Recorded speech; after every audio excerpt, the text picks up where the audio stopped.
చిత్రమైన వార్త ఏంటంటే ఈ దిశ పత్రికలు వచ్చింది. ఎందుకు చిత్రం అంటున్నా అంటే కల్చర్ ఏడుకెళ్ళి ఏడుకుపోతుంది, ఏమవుతుంది అనేది ఒకసారి మీరు చూడండి, మీకు కూడా ఒకసారి అర్థం కావాలి. ఇగో సింగిల్స్ మింగిల్స్ 24 నుంచి 44 ఏళ్ళ వారికి ఎంట్రీ, ఆ పైనోనికి లేదు, ఈ కిందోనికి లేదు. చూసిండ్రా?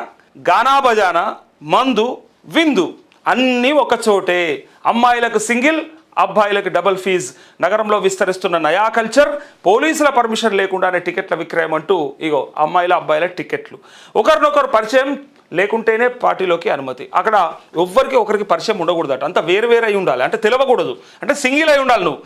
నువ్వు ఈ ప్రపంచంతో సంబంధం లేనివై ఉండాలి, ఏ దోస్తులు కానీ ఎవరు కానీ లేకుండా ఉండాలి. అంటే ఉంటారు కొంతమంది బయట చాలా రిజర్వ్డ్గా ఉండేటోళ్ళని మనం మస్తు మందిని చూస్తాం. కలిసినప్పుడు ఏదో హాయ్ లేదా బాయ్ ఇంతే, ఏరా మాట్లాడు ఏదన్నా చెప్పు అంటే కూడా నో నథింగ్. అయితే వాళ్ళు సింగిల్స్గా ఉంటారు. ఆ సింగిల్స్ కోసానికి ఒక గమ్మత్తైనటువంటి కల్చర్ వచ్చింది. ఏం కల్చర్ తెలుసా? ఇది ఒక పార్టీ. ఆ పార్టీలో గానా బజానా ఉంటుంది, మందు ఉంటుంది, విందు ఉంటుంది, అన్నీ ఉంటాయి. మళ్ళీ అది కూడా ఉంటుందా అని అడగకూరు నన్ను, నాకు ఎరకలేదు అది. కాకపోతే నాకు తెలిసిన కాడికి అక్కడ మాత్రం పరిచయాలు చేసుకొని షేక్ హ్యాండ్లు ఇచ్చుకొని నెంబర్లు ఎక్స్చేంజ్ చేసుకొని పోతారు. తర్వాత వాళ్ళు కలుసుకుంటారు, ఏం చేస్తారు అనేది మీకెరక నాకెరక. ఒకరికొకరు పరిచయం లేదు, అయినా పార్టీలో కలుస్తారు. నచ్చితే ఫోన్ నెంబర్లు మార్చుకుంటారు, లేదంటే ఎవరి దారి వారిదే. సింగిల్స్ మింగిల్స్గా చెప్పే విదేశీ సంస్కృతి ఇప్పుడు నగరంలో విస్తరిస్తోంది. పరిచయం లేని 22 నుంచి 44 ఏజ్ మధ్య ఉన్న వారికే ఈ పార్టీలో ఎంట్రీ లభిస్తోంది. ప్రత్యేక ఆన్లైన్ యాప్స్ ద్వారా టికెట్లు విక్రయిస్తున్నారు. ఎట్లయిపోయిందంటే దీనికి అంతటికీ కారణం చెప్పాలనా? మనకు చాలా తెలుసు. ఉమ్మడి కుటుంబ వ్యవస్థ ఏనాడైతే నాశనం అయిపోయిందో, ఏనాడైతే కథమైపోయిందో, ఈ చిన్న చిన్న కుటుంబాలుగా ఏర్పడ్డ తర్వాత జనాలు ఎవ్వరు కూడా తృప్తిగా లేరు, సంతృప్తిగా లేరు. దాన్ని మనం స్వేచ్ఛ అనుకున్నాం అంతే. అదొక గొప్ప స్వేచ్ఛ. పెద్ద మనుషులు చెప్తే వినడము, వాళ్ళు పెడితే రూల్స్ పాటించడము, ఆ రెస్ట్రిక్షన్స్కి ఒత్తిడికి తట్టుకోలేక చిన్నప్పుడు తల్లిదండ్రుల ఒత్తిడినే తట్టుకోలేని విద్యార్థులు, చిన్న పిల్లలు చాలామంది ఉంటారు. అబ్బాయి ఏంది నాన్న సోది, అబ్బాయి ఏంది అమ్మ సోది, ఎప్పుడు నాయన మీద రా నెత్తి ఖరాబ్ చేస్తుంది అని మాట్లాడేటోళ్ళకి అట్లా ఒక్కసారి చిన్న కుటుంబాలుగా వేరుపడ్డ తర్వాత వాళ్ళ పెద్దగా లేదా పెళ్ళిళ్ళై వేరుపడితే అప్పుడు చాలా స్వేచ్ఛ బ్రహ్మాండంగా ఉంది, సూపర్ అనుకుంటారు. ఎన్ని రోజులు తెలుసా?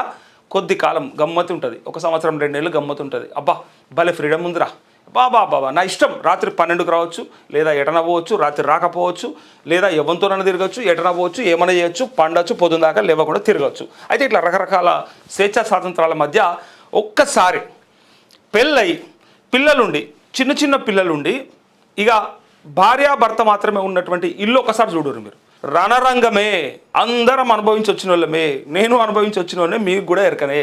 అమ్మ నాయన లేకుండా, లేదా తాత నాయనమ్మ లేకుండా ఇంట్లో ఇద్దరే కనుక ఉండి పిల్లలిద్దరు చూసుకోవాలంటే వాళ్ళిద్దరు సంటిపోరలు అయితే ఇక ఉన్నది కథనే. ఇక వాని దావకాన, వాని కడుపు నొప్పి, వాని డైపరు, వాని సిరపు, వాని దావకానలకి ఉరుకుడు రాత్రిపూట, వాని పాలు, వాడు నిద్ర పోకపోవడము, వాని కథ కార్ఖానా ఇక మామూలుగా ఉండదు.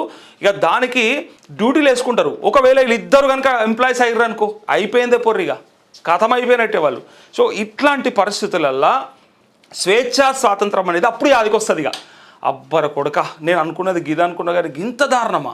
అరే మా అమ్మ ఉంటే ఎంత మంచిగా ఉంటుండే ఈ టైంలో, ఆమె చూసుకునేది మా బుడ్డోని, నేను పొద్దున్న దాకా ఆఫీస్కి వేస్తాను కదా, మళ్ళీ నేను ఇప్పుడు ఈ డ్యూటీ ఎట్లా చేయాలని చెప్పేసి చచ్చిపోతుంటారు. సోషల్ మీడియాలో మీరు ఇన్స్టాలో కానీ లేకపోతే ఇంకా ఫేస్బుక్లో కానీ ఒకసారి రీల్స్ చూడండి, పూర్తిగా వాటిపైన కామెడీ ఉంటుంది. డ్యూటీల గురించి మామూలుగా ఉండదు. రాత్రి నువ్వు డ్యూటీ అయ్యి పొద్దుగా నేను డ్యూటీ చేస్తాను అన్నట్టు చిన్నపిల్లని సాకడం అనేది మామూలు అవస్థ కాదు. అప్పుడు తెలిసి వస్తుంది ఉమ్మడి కుటుంబ వ్యవస్థ గురించి. అరే ఇంట్లో పెద్దనాయన పెద్దమ్మ లేదు, ఇంకా అందరూ ఉండుంటే, కుటుంబం పెద్దగా ఉంటే ఎవరో ఒకరు చూసుకుంటారు. ఏదో మనం స్వేచ్ఛా స్వాతంత్రం అని ఏదైతే అనుకున్నామో ఆనాడు బుద్ధి వస్తుంది మనకి. అబ్బా మనం అసలు ఏదన్నా ఉండను కానీ వాళ్ళందరూ ఉంటే ఎంత బాగుంటుంది.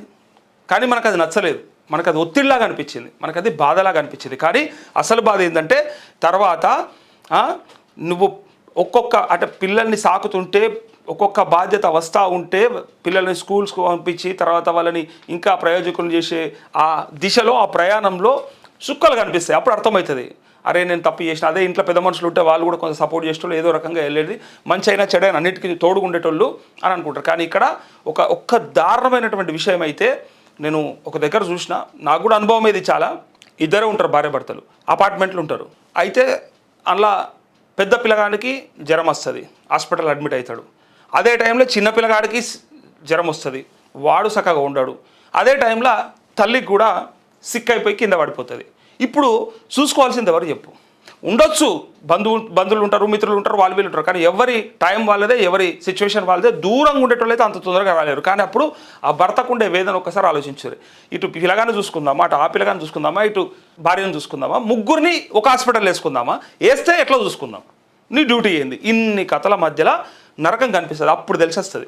అయితే ఇక్కడ కూడా ఈ రిజర్వ్డ్ ఉండేటోళ్ళ కోసానికి నేను ఇదంతా ఎందుకు చెప్తున్నా అంటే, ఉమ్మడి కుటుంబ వ్యవస్థ ఏ రోజైతే నాశనం అయిపోయిందో ఈ దేశంలో, అప్పటి నుంచి ఇట్లాంటి అడ్డమైన కల్చర్లు వచ్చినాయని చెప్పబోతున్నా, దరిద్రమైనటువంటి కల్చర్లు వచ్చినాయని చెప్పబోతా ఉన్నా. ఇంకా చూడండి, ఇగో 22 నుంచి 44 మధ్యలో ఉన్న వాళ్ళే ఈ పార్టీలకు పోవాలి. ప్రత్యేక ఆన్లైన్ యాప్స్ ద్వారా టికెట్లు విక్రయిస్తున్నారు. గానా బజానా, మందు విందు అన్నీ ఒకే చోట దొరుకుతాయి. ఇటీవల దుర్గం చెరువు వద్ద సాగిన మింగిల్స్ పార్టీలో యువకులు ఎంతో ఉత్సాహంగా పాల్గొన్నారు. దీనికి ఎటువంటి అనుమతులు లేకపోగా పోలీసులు సైతం చూసి చూడనట్టు వ్యవహరిస్తున్నట్టు తెలుస్తోంది అంటూ ఇక ఒకరికొకరు పరిచయం లేకుండానే ఈ పార్టీ అట ఇక బ్రహ్మాండంగా పార్టీలు నడుస్తూ ఉన్నాయి. చూసిరు కదా, ఇంకా దరిద్రమైనటువంటి దునియా ఉన్నాయి. అవి చెప్తే మీరు ఇట్లా ముక్కు మీద వేసుకుంటారు. గిట్ల కూడా అవుతుందా, ఇసొంటివి కూడా ఉంటాయా అని కొంతమంది అనుకుంటారు. చాలామందికి తెలుసు, అంటే సోషల్ మీడియా చూస్తుంటారు కాబట్టి. చూడని వాళ్ళు ఎవరన్నా ఆ విషయం చెప్తే అయితే మొత్తం ఇట్లా మైండ్ బ్లాక్ అయిపోతుంది. అంత దరిద్రమైనటువంటి కల్చర్ కూడా హైదరాబాద్లో ఉంది. సో అన్నీ నేను చెప్పదలుచుకోలేదు, ఎందుకంటే తెలియని వాళ్ళకు తెలియకపోవడమే మంచిది, ఉత్తమం. మళ్ళీ కొత్త తెలుసుకొని అరే ఇట్లా ఎట్లుంటుంది, నిజంగానా అట్లా బాగుంటుందా అని ఆ థాట్ కూడా రానియొద్దు. ఇక లేనోని కూడా ఐడియా ఇచ్చుడు మనం ఎందుకు. కానీ దరిద్రమైనటువంటి కల్చర్ ఎప్పుడు వచ్చింది, దాంట్లో ఇది కూడా ఒక భాగం అనుకోరు. ఇక